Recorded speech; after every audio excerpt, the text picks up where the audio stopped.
The first thing Alara Ashcombe noticed when she arrived in Greyvale was how everything pointed toward the clock tower. All streets fed into its shadow. Every slate roof leaned as though listening for the iron bell's next decree. Staircases ended in balconies from which you could see the copper-green spire. Shops hung signs depicting its braces and hands. Even the children's marbles were swirled with flecks of verdigris said to have fallen from its dome. Then the children's marbles were swirled with flecks of verdigris said to have fallen from its dome. Alara had come to be the tower's apprentice restorer, a vocation she pursued because gears spoke to her more kindly than most people did. Even during the bustle of the Saturday market, with vendors calling out prices for apples and eels, she could separate the tower's click-click, the hush of its escapement, the pause before each chiming note. It comforted her to know the mechanism never lied. Metal kept promises, flesh often could not. On her 4th week in Greyvale, she unlocked a drawer in the master restorer's workshop and found a journal that smelled of oil and wintergreen. Scrawled in the margin of a page otherwise devoted to pendulum lengths was a single sentence: "When the tower tolls 13, do not be seen." She asked Master Fisk about it. The old man, normally jocular, drew down the shutters of his face. "Old superstition," he said, waving a hand still stained with polish. "Nothing for a sensible girl to worry about. Get me the number 2 screw key, won't you?" Yet the sentence pricked at her mind, and so, quietly, she began to research. In the town archive, she read talk of 13th tollings, one in 1824, when a fishmonger was found turned to granite at his stall. Another in 1887, when the mayor's entire council vanished before the dawn. The scrolls grew brittle the farther back she searched, but the refrain stayed the same. 13 at dusk, statues in the street, gargoyles unfurling from the masonry. There were gargoyles aplenty on the tower, 32 by her last count, strange beasts whose faces seemed to shift depending on the angle, their curling tails bent as rainspouts away from the walls. In sunlight they looked only decorative, but Alara had never trusted ornamentation whose pupils were drilled so deep. On the evening everything changed. Summer had begun its slow surrender to autumn. The copper roof glinted like old pennies, and the sky behind it blushed orange and rose. Master Fisk complained of a fever and went home early, leaving Alara alone with the mechanism. She relished the solitude, the breathing of cogs around her. At 5:30 she finished oiling the minute wheel, wiped her hands, and stepped onto the narrow-girded balcony that circled the bell chamber. Below, Greyvale glimmered in chandeliers of sunset. 6 strokes rang. 7, 8. She counted under her breath, the vibration climbing her bones. 9, 10, 11, 12. Silence. A sigh of brass settled across rooftops. Then the 13th toll broke loose. The note was lower than any that had preceded it, as if the bell had swallowed a stone. The air shuddered. Alara watched a flock of pigeons, mid-arc above the central square, freeze in a scribble of wings. Sound seemed to stretch like warm sugar and then snap. The echoes flopped to the cobblestones and lay still. Far below, someone had been tossing bread to the birds, an elderly baker in a flower-dusted apron. Now his arm hovered, loaf suspended, crumbs hung in perfect nautilus spirals around him. A girl in a red ribbon remained mid-skip, rope poised above her like a halo. Every moving thing, human, animal, cartwheel, had been arrested, caught between ticks. Alara alone still breathed. She pressed a palm to her sternum. Thud, thud, thud. The world's silence made her heart beat obscene, like tramping boots in a tomb. She turned, meaning to retreat into the gear house, but stone grated behind her. One of the gargoyles along the parapet extended a clawed hand, joints popping with unused centuries. Its granite wings rippled into leathery membranes marbled with veins of glowing quartz. Eyes opened. No iris, only furnace light. "You," it said, voice the crunch of quarry blocks. "You walk where none should." Alara backed against the iron railing. I was repairing the clock." "Time needs no repair tonight." A second gargoyle uncoiled beside the first. Dropping in a stealthy crouch, It had stopped to listen. To what? Confession. They leapt from the tower in twin streaks of ash, unfurling wings to glide toward the silent square. One by one, other figures peeled themselves from buttresses, dormers, cornices. Greyvale acquired dim, moving shadows where no shadows should be. Elara's ears, sharpened by fear, caught their mutterings. Judgment commences. Weigh the hearts. Elara, still shaking, stepped onto the spiral stair that wound down the tower's leg. With each Landon pulse of her lantern, she glimpsed parts of the town through arrow embrasures.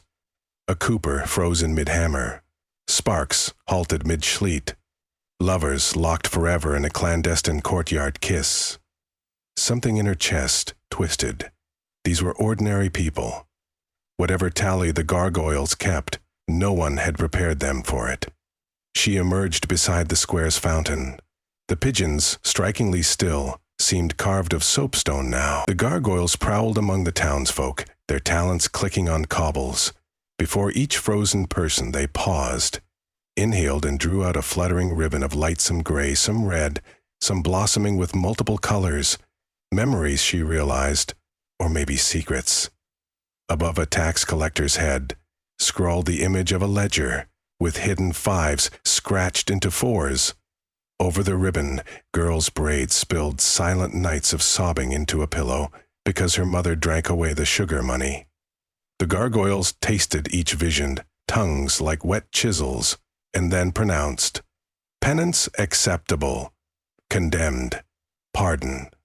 Those declared condemned turned a shade paler each second until their flesh matched marble, pupils cloudy quartz. The pardoned stayed living clay awaiting revival. Elara searched for someone, anyone moving. None.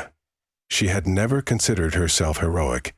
She soldered escapements, not destinies. Yet helplessness infuriated her more than danger. She squared her shoulders and addressed the nearest gargoyle, a wolf-headed colossus wearing a sash of lichen.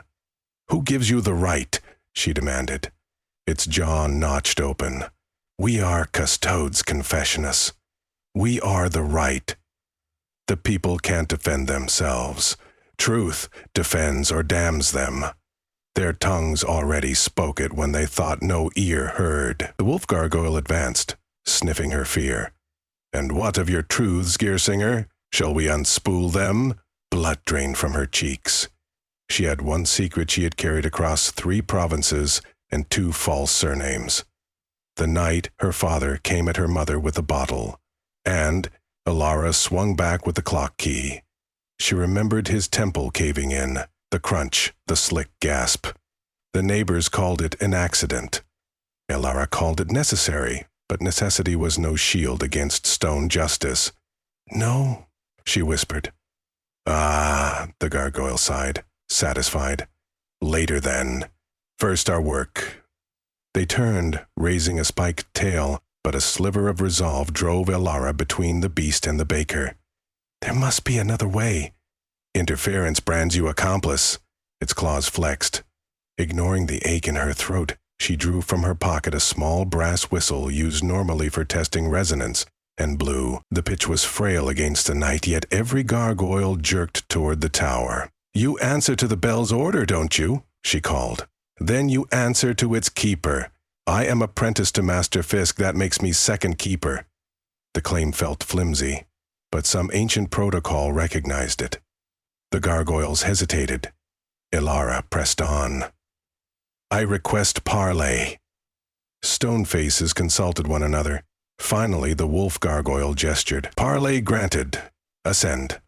They rose in a storm of wings toward the tower's observation ring. Elara followed via ladder, muzzles trembling. Wind slapped her coat as she crested the top.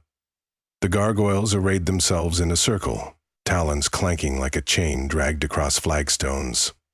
"Speak," said the wolf. "You meet judgment without consent," Elara began. "You punish without hope of restoration. That isn't justice, it's harvest." "The harvest sustains the ward," a hawk gargoyle replied. "Each condemned soul reinforces the barrier that keeps greater horrors from your realm." What barrier? They pointed. In dusk's afterglow she discerned a faint dome above Greyvale, filigreed like frost over glass. In times when human virtue bloomed, a sigh maintained that shell, the hawk said. But virtue is thin these days. Stone is required. You steal lives because people have flaws? Not flaws, corrected the wolf. Rot. The 13th toll comes but once each generation, that rot may be excised. Ilara gazed down on Greyvale rooftops like patchwork on a quilt. Windows agleam with lamplight that would never be lit if their owners turned to stone, and rage licked her ribs. Rot can be pruned, she said softly. You just shatter the whole orchard. Your words lack authority, the hawk replied. Unless you wish to offer an exchange. What sort of exchange? A soul for a soul. Yours for the next condemned. Choose any one among them. You may save them, and your life pays the cost. The rest proceed as the ledger dictates. A pounding began behind Elara's eyes. One life? It would save the baker or the ribbon girl, but leave dozens still damned, bargaining with devils disguised as gutters? She shook her head. I want every sentence stayed, at least until it can be fairly heard. A hiss rustled the semicircle. The hawk's beak clicked. There is only one avenue to stay all judgments, a keeper's intervention. You must seize the bell's heartstone and stop the 13th reverberation before it completes the cycle. Do so, and all will return as though the toll never struck. The gargoyle's burning gaze narrowed. Fail, and the arrest becomes permanent. Plus, your secret will be carved on the tower for birds to read. Her lungs shrank. How long before the reverberation completes? From the first strike to final fade, the span of 1 hourglass. The gargoyle opened its fist to reveal sand swirling inside an invisible chamber. Half remained. 30 minutes left. Where is the heartstone? Behind the clock face, in the chamber of wheels. Guarded, she heard by you, but she nodded. I accept. The gargoyles folded wings, receding to their perches. Then hurry, Gearsinger. The sand does not wait. Ilara plunged through the service hatch into the tower's throat. She passed the great pendulum, frozen now mid-arc, and ducked gears immobilized by the magical stasis clinging to everything except her. A door at the top of a steep ladder barred entry to the phase chamber. Its lockplate bore sigils that prickled her fingers.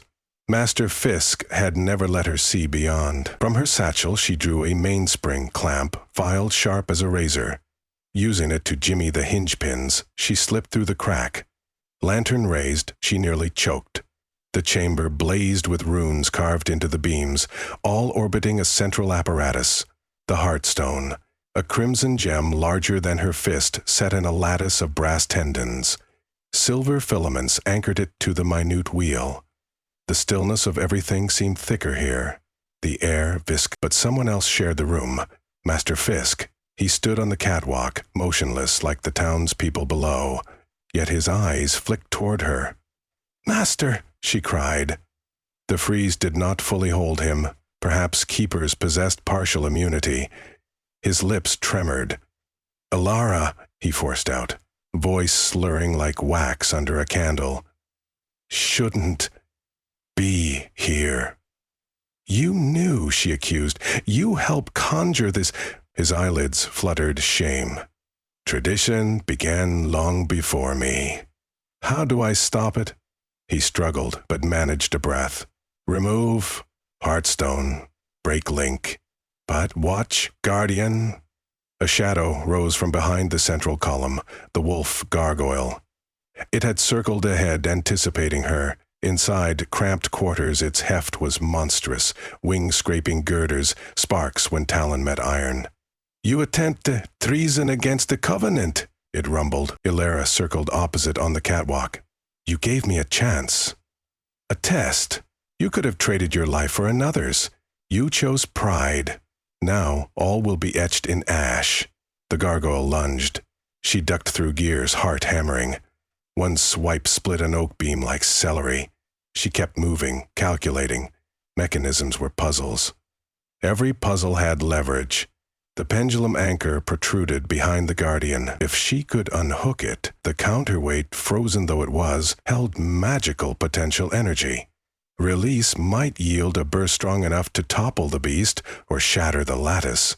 She lunged for the anchor pin. The wolf realized too late. She yanked the retaining wedge with her clamp. Metal screamed. The bar loosened. A pulse of nullified time snapped, and 800 pounds of lead swung in arc, resumed from its paused moment. Direct into the wolf gargoyle's thorax, stone met inertia. The crash sounded like mountains cracking. The gargoyle tumbled through spar braces, plummeting toward the gear well far below, trailing fragments. Ilara shielded her eyes as shards whistled by. Dust cleared. She scrambled across to the lattice. The heartstone pulsed sluggishly, as if sensing betrayal. Thread-like veins of light fed from it into the cog teeth. She grasped the jewel. It was hot memories of the condemned baking inside. For an instant Greyvale flickered around her, each judgment, each secret, each pain. She saw the baker's guilt at shortchanging war widows, the ribbon girl's envy staining her prayers, the innkeeper poisoning his competitor's ale, and she saw her father staggering the glint of the key, the crimson crack. The heartstone tried to sit judge, but she clamped down. "We are more than our worst nights," she muttered, lifting the gem. It resisted suction like a leech. She planted feet, heaved. With a pop, the conduit severed. Light extinguished. The tower groaned like a whale. Crackling rolled outward. The freeze spell unraveling. She staggered, nearly pitched through the catwalk grating, but caught herself. Below, voices roared awake. First, singular cries of confusion, then the layered hush of thousands breathing at once. The pigeons fluttered, bread loaf fell, rope slapped copples. Life restarted. But the gargoyles... She hurried to a window. Each stone creature was reverting, wings stiffening mid-flap, eyes paling. They froze, anchored to wherever they'd been, some halfway through a stride on rooftops. Without the heartstone's current, their animation guttered out. Relief surged, tempered by dread. She had broken a covenant older than recorded ink. Consequences would ripple. For now, the townsfolk were safe. She cradled the gem in oil-stained palms. It no longer glowed, but throbbed faintly, like a doused coal refusing to die. Footsteps clanged. Master Fisk limped in, freed from semi-stasis. "What have you done?" His voice bit, yet quavered with awe. "Ended the harvest," she said. "The barrier." "I saw the barrier. If it needs blood to stand, maybe it deserves to fall." He sank to a crouch. Years seemed to pour from his face, leaving behind a smaller, older man. "You don't understand what presses against the glass." "Then tell them," she answered, gesturing toward the windows. "Greyvale deserves the truth. Perhaps, together we find another way." He was silent. At last he nodded, almost imperceptibly. Sirens of confusion rose from below, ambulant cries, questions about halted clocks, chunks of broken gargoyle littering streets. Ilara knew explanations would tumble toward her like loose rocks. Yet something inside felt lighter, like a spring wound collectively too far, now released. She remembered the Heartstone's threat to reveal her sin. It hadn't. Maybe because by facing it she'd already confessed. She touched the bruise on her past and found it no longer pulsed poison. Outside dusk deepened into candid night. No 13th toll echoed. Only 12, paced evenly, banished the light by ordinary increments. The tower, relieved of its grim duty, sounded almost pleased, like a watch that finally kept honest time.